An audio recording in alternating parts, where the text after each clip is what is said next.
നമസ്കാരം. Baby with a little scholar in support with മലർവാടിയിലേക്ക് എല്ലാ പ്രിയപ്പെട്ട പ്രേക്ഷകർക്കും ഒരിക്കൽ കൂടി ഹാർദമായ സ്വാഗതം. നമ്മുടെ മനസ്സിന് 4 സർക്കിൾസ് ആയിട്ട് വിഭജിക്കണം. 4 തലങ്ങൾ. ആദ്യം ഒരു കുഞ്ഞു വട്ടം വരയ്ക്കുക, അതിൻ്റെ മുകളിലൊരു വട്ടം വരയ്ക്കുക, അതിൻ്റെ മുകളിലൊരു വട്ടം വരയ്ക്കുക, അതിൻ്റെ മുകളിലൊരു വട്ടം വരയ്ക്കുക. ഇപ്പം 4 വൃത്തങ്ങൾ വരച്ചു അല്ലേ? ഏറ്റവും മുകളിലുള്ള വൃത്തത്തിന് നമുക്ക് വാക്ക് എന്ന് പേരിടാം, റൈറ്റ്?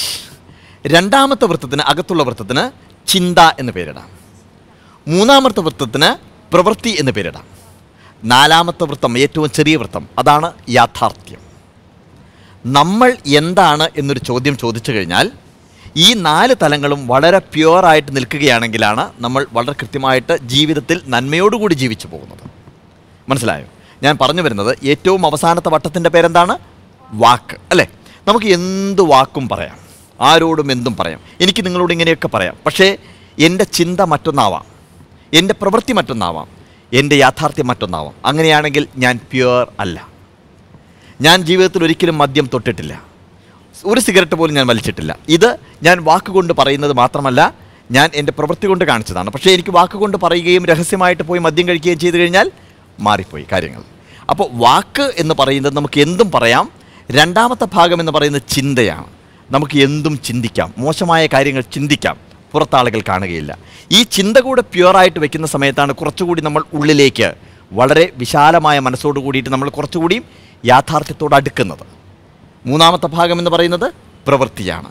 നമുക്ക് എന്തു വാക്കും പറയാം, എന്തും ചിന്തിക്കാം. പക്ഷേ പ്രവൃത്തി എന്ന് പറയുന്നത് ശുദ്ധമായി കഴിഞ്ഞാൽ മാത്രമേ നമ്മൾ ശുദ്ധമായിട്ട് ജീവിക്കുന്നു എന്ന് പറയാൻ സാധിക്കുകയുള്ളൂ. അപ്പോൾ നമ്മുടെ മനസാക്ഷിയുടെ മുമ്പിൽ നമ്മൾ സത്യസന്ധരാവുന്നതും നന്മയോടുകൂടി ജീവിക്കുന്നതും സ്നേഹത്തോടുകൂടി ജീവിക്കുന്നതും തിരിച്ചറിയേണ്ടത് ആദ്യമാരാണ്? നമ്മളാണ് അല്ലേ? അവിടെയാണ് നമ്മൾ സ്വർഗവും നരകവും ജീവിതത്തിൽ സൃഷ്ടിക്കുന്നത്. അപ്പോൾ ഈ 4 കാര്യങ്ങളും കൃത്യമായി കഴിഞ്ഞാൽ നമുക്ക് സ്വർഗ്ഗതുല്യമായ ജീവിതം നയിക്കാം. അങ്ങനെ സ്വർഗ്ഗതുല്യമായ ജീവിതം നയിക്കേണ്ടവരാണ് നിങ്ങൾ. അതുകൊണ്ട് ഞാൻ പറയുന്നത് വാക്ക് പോലെ ചിന്തയാവണം, ചിന്ത പോലെ പ്രവൃത്തിയാവണം, പ്രവൃത്തിയെപ്പോലെ യാഥാർത്ഥ്യം. നിങ്ങളുടെ യാഥാർത്ഥ്യം നിങ്ങൾ സ്വയം തിരിച്ചറിയണം. ഓക്കെ? അങ്ങനെ തിരിച്ചറിയാൻ എല്ലാ ഭാവുകങ്ങളും നേർന്നുകൊണ്ട് ഇന്നത്തെ 1ാമത്തെ സെഗ്മെൻറ്റിലേക്ക് നമ്മൾ പോകാം. നേർക്ക് നേർ.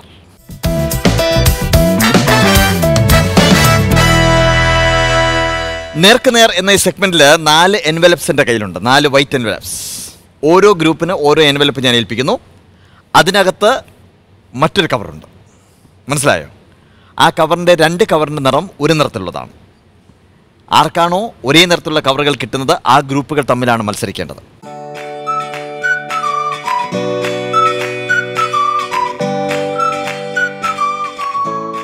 തീർച്ചയായിട്ടും തുറക്കാം. ഓരോ എൻവലപ്പുകളും തുറക്കാം. അതിനകത്തുള്ള മറ്റൊരു നിറമുള്ള എൻവലപ്പ് നിങ്ങൾക്ക് പുറത്തേക്ക് എടുക്കാം.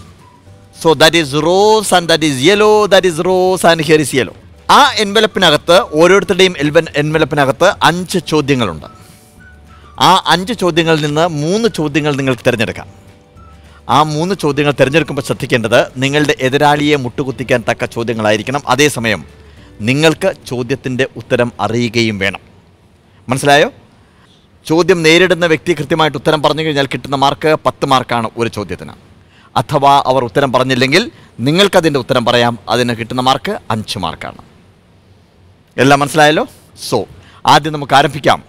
അപ്പോളോയും വേഗയും തമ്മിലുള്ള മത്സരം. സോ ആർക്ക് വേണം ആദ്യത്തെ ഊഴം? സോ വേഗ, നിങ്ങൾക്ക് തുടങ്ങാം. അപ്പോളോ നിങ്ങളോടാണ് തുടങ്ങാൻ പറഞ്ഞിരിക്കുന്നത്. വേഗ ചെയ്യേണ്ടത് അതിനകത്ത് നിന്നും 5 ചോദ്യങ്ങൾ പുറത്തേക്കെടുക്കാം. ആ 5 ചോദ്യങ്ങളിൽ 3 ചോദ്യങ്ങൾ നിങ്ങൾക്ക് ഏതാണോ 3 ചോദ്യങ്ങൾ നിങ്ങൾക്ക് തിരഞ്ഞെടുക്കാം. ആ 3 ചോദ്യങ്ങളാണ് നിങ്ങൾ ചോദിക്കേണ്ടത്. വേഗ അപ്പോളോയോട് ചോദിക്കുന്നു. So you are ready for that? Apollo ചോദ്യം നേരിടാൻ റെഡിയാണല്ലോ? ചോദ്യം ചോദിക്കുന്ന വേഗയാണ്. ചോദ്യം നമ്പർ 1. മനുഷ്യൻ ചന്ദ്രനിൽ ഇറങ്ങിയതിന്റെ ഓർമ്മയ്ക്കാണ് ലോക ചാന്ദ്രദിനം ആഘോഷിക്കുന്നത്. ഏതു ദിവസമാണ് ചാന്ദ്രദിനം? സോ ആൻസർ പറയേണ്ടത് അപ്പോളോ ആണ്. ജൂലൈ 21. ജൂലൈ 21 പെർഫെക്റ്റ് ആൻസർ ആണ്. Congratulations. So I am so happy. ഇന്നത്തെ ആദ്യത്തെ ചോദ്യം കൃത്യമായിരുന്നു, ഉത്തരം കൃത്യമായിരുന്നു. Very good. ചോദ്യം നമ്പർ 2, രണ്ടാമത്തെ ചോദ്യം ചോദിക്കാം. എപ്പോഴും മുന്നോട്ട് അഥവാ എവർ ഓൺവേർഡ് എന്നത് എന്തിന്റെ മുദ്രാവാക്യമാണ്? എപ്പോഴും മുന്നോട്ട് അഥവാ എവർ ഓൺവേർഡ് എന്നത് എന്തിന്റെ മുദ്രാവാക്യമാണ്? Asian games. Asian games. Perfect answer. Congratulations. Very nice. ഇന്നത്തെ ദിവസം കുഴപ്പമില്ല. Very nice, very nice. വീണ്ടും മൂന്നാമത്തെ ചോദ്യത്തിലേക്ക് കിടക്കുന്നു. ന്യൂക്ലിയസിൽ ന്യൂട്രോൺ ഇല്ലാത്ത ആറ്റം. ന്യൂക്ലിയസിൽ ന്യൂട്രോൺ ഇല്ലാത്ത ആറ്റം ഏതാണ്? ഹൈഡ്രജൻ. ഹൈഡ്രജൻ. കറക്റ്റ് ആണോ? ആണ്. പെർഫെക്റ്റ് ആൻസർ ആണ്. കൺഗ്രാറ്റുലേഷൻസ്. സോ 3 ചോദ്യങ്ങൾക്ക് കൃത്യമായി ഉത്തരം പറഞ്ഞ അപ്പോളോ റെക്കോർഡ് ഭേദിച്ചിരിക്കുകയാണ്. Very good, very good, very nice. Congratulations. So ഇനി ഊഴം അപ്പോളോയുടേതാണ്. So you are ready? Apollo റെഡിയാണല്ലോ? 3 ചോദ്യങ്ങളുമായിട്ട് റെഡിയാണ്. വേഗ ചോദ്യം നേരിടാൻ തയ്യാറായിക്കോളൂ. അപ്പോളോ ചോദിക്കും, നിങ്ങളാണ് ഉത്തരം പറയേണ്ടത്. So the first question. Bengali പശ്ചാത്തലത്തിലുള്ള ആരാച്ചാർ എന്ന നോവൽ രചിച്ചതാര്? KR മീര. KR മീര. പകരത്തിന് പകരം വീട്ടുകയാണ്. ഇത്തവണത്തെ വയലാർ അവാർഡ് നേടിയ KR മീരയാണ് ബംഗാളി പശ്ചാത്തലത്തിലുള്ള ആരാച്ചാർ എന്ന നോവൽ രചിച്ചത്. Congratulations. Perfect answer. Very good. രണ്ടാമത്തെ ചോദ്യം. ഇഞ്ചോണിൽ നടന്ന ഏഷ്യൻ ഗെയിംസിൽ ഹോക്കിയിൽ സ്വർണം നേടാൻ ഇന്ത്യയെ സഹായിച്ച മലയാളി ഗോൾ കീപ്പർ? ശ്രീജേഷ്.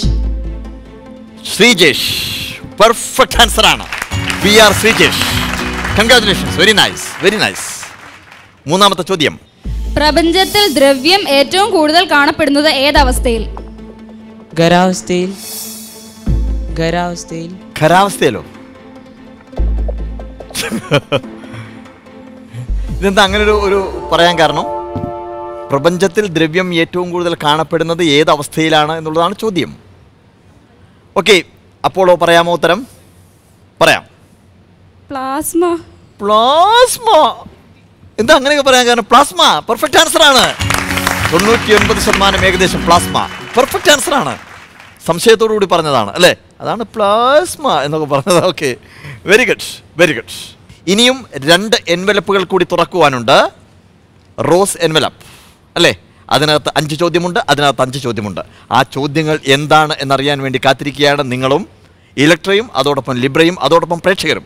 പക്ഷേ ആ ചോദ്യത്തിലേക്ക് കടക്കുന്നതിന് മുമ്പ് എ ലിറ്റിൽ ബ്രേക്ക്.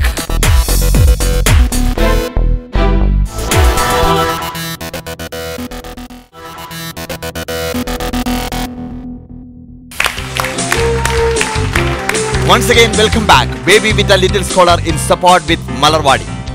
നേർക്ക് നേർ എന്ന സെഗ്മെന്റിലാണ് നമ്മൾ കടന്നു പോയിക്കൊണ്ടിരിക്കുന്നത് അല്ലേ? ഇനി 2 എൻവലപ്പുകൾ തുറക്കുവാനുണ്ട്. ഇവിടെ അപ്പോളോ അതുപോലെ തന്നെ വേഗ തമ്മിൽ മത്സരിച്ചു കഴിഞ്ഞു. ഇനി മത്സരിക്കുവാനുള്ളത് ലിബ്രയും അതുപോലെ തന്നെ ഇലക്ട്രയുമാണ്. സോ ഇലക്ട്രയുടെ കയ്യിൽ ഒരു എൻവലപ്പുണ്ട്, ലിബ്രയുടെ കയ്യിൽ ഒരു എൻവലപ്പുണ്ട്. ഓരോ എൻവലപ്പിനകത്തും 5 ചോദ്യങ്ങളുണ്ട്. അതിൽ നിന്ന് 3 ചോദ്യങ്ങളാണ് തിരഞ്ഞെടുക്കേണ്ടത്. ലിബ്ര ആകാംക്ഷയോടുകൂടി ചോദ്യം അടുത്തടുത്ത് വെക്കുകയാണ്. അങ്ങനെയാണെങ്കിൽ ഞാൻ അവസരം കൊടുക്കുന്നത് ഇലക്ട്രയ്ക്കാണ്. Electra, open your envelope. So Electra റെഡിയാണല്ലോ? ഇലക്ട്ര, ആദ്യത്തെ ചോദ്യം ചോദിക്കാം. കേന്ദ്ര സർക്കാർ നടപ്പാക്കിക്കൊണ്ടിരിക്കുന്ന 5 വർഷത്തെ ശുചിത്വ പരിപാടിയുടെ പേര്? ചോദ്യം ഇതാണ്.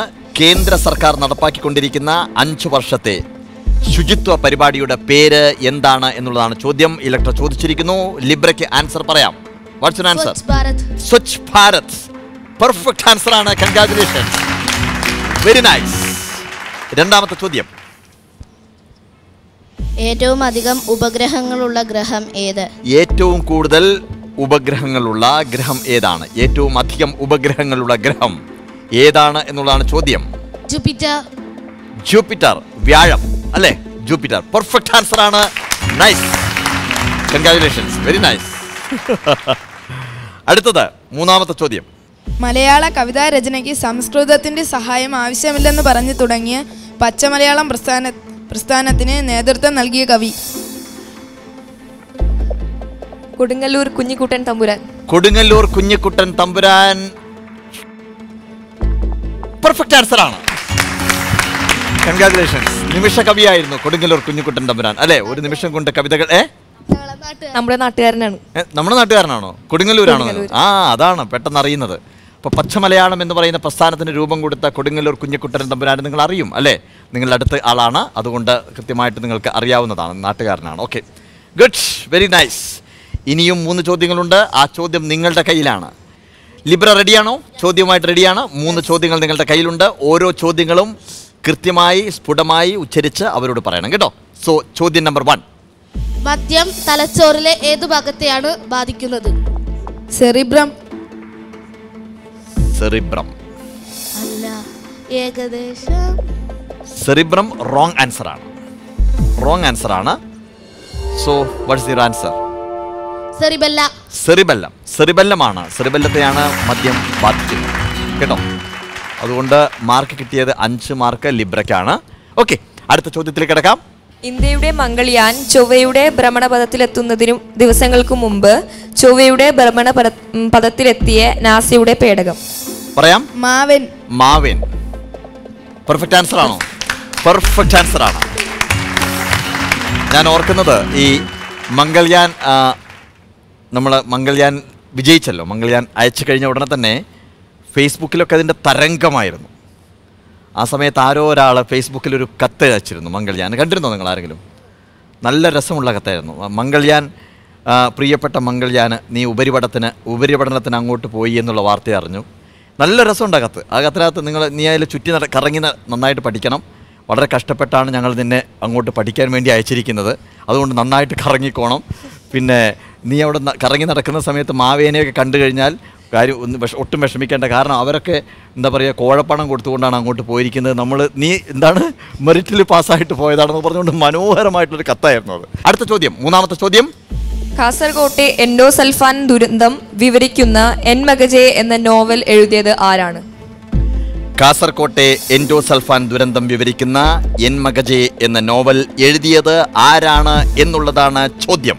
ഇലക്ട്ര ഉത്തരം പറയാം. KR മീര. KR മീരയൊന്നും അല്ല. റോങ് ആൻസർ ആണ്. അംബികാസൂതൻ മാങ്ങാട്. അംബികാസുധൻ മാങ്ങാടാണ് എഴുതിയത്, എൻ മഗജെ എഴുതിയത്. Perfect answer. Very good, very good. എന്തായാലും നമ്മൾ ചോദ്യങ്ങൾ എല്ലാം കഴിഞ്ഞു അല്ലേ? നേർക്കുനേർ എന്ന ചോദ്യത്തിൽ നിങ്ങൾ പരസ്പരം ചോദ്യങ്ങൾ ചോദിച്ചും ഉത്തരം പറഞ്ഞും ഗംഭീരമാക്കി. ഇനി നമുക്ക് അടുത്ത സെഗ്മെന്റിലേക്ക് പോകണം. അതിലേക്ക് പോകുന്നതിന് മുമ്പ് a little break.